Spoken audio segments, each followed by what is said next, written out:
তো ফাইনালি টেক্কা থেকে আমরা দেবদার অফিসিয়াল একটা লুক কিন্তু দেখতে পেলাম আজকে। হ্যালো গাইজ, আমি Deep and welcome back to my channel Deep exclusive. So এখন আমি এই ভিডিওর মধ্যে কথা বলবো দেবদাকে নিয়ে, টেক্কাকে নিয়ে, এবং টেক্কা থেকে দেবদার অফিসিয়াল লুক ফাইনালি কিন্তু আজকে রিভিল করা হয়েছে। এবং তার যে ক্যারেক্টারটা, তার নাম কিন্তু হচ্ছে ইখলাক। এবারে বিষয়টা হচ্ছে তার যে ক্যারেক্টারটা আমরা দেখতে পাচ্ছি পার্টিকুলার পোস্টারের মধ্যে, সেখান থেকে আমরা এটুকু কিন্তু বুঝতে পারছি একজন ছাপোষা সাধারণ মানুষ, যার হাতে কিন্তু একটা ওই ঘর মোছার জিনিস কিন্তু রয়েছে। তো এখান থেকে এটুকু আমরা বুঝতে পারি এমন হয়তো কিছু জিনিস সৃষ্টি হবে যার ফলে সে সম্ভবত একটা মেয়েকে কিডন্যাপ করবে। তো দেখা যাক এক্স্যাক্টলি কি হয়। বাট ব্যাকগ্রাউন্ড স্কোরটা বস কন্টিনিউয়াসলি ইনোভেটিভ এবং ক্রিয়েটিভ কিন্তু হচ্ছে।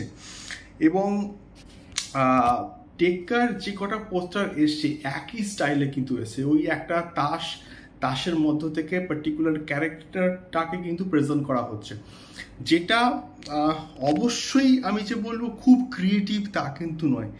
এবং বর্তমান সময় দাঁড়িয়ে আরও একটু ক্রিয়েটিভ পোস্টার আমরা কিন্তু এক্সপেক্ট করছিলাম। এবং এটা দেবদার যে লুক হবে এটা আমরা কিন্তু মোটামুটি আগে থেকে জানতাম যে এইরকম একটা কিন্তু লুক হতে চলেছে। বাট এর মধ্যে থেকে যদি পার্টিকুলারলি দেবদার যে ক্যারেক্টারটা, তার লুকটা একটু অন্য স্টাইলে ডিজাইন করা হতো, তাহলে আমার মনে হচ্ছে আরও ভালো হতো।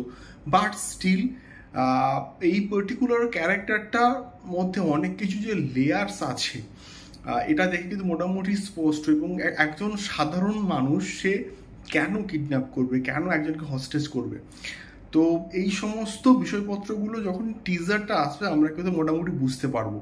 দেখা যাক কি হয়। আপাতত পোস্টারটা আমার ঠিকঠাক লেগেছে, খুব যে ভালো, খুব যে এক্সট্রা অর্ডিনারি তা কিন্তু নয়, ঠিকঠাক পোস্টার।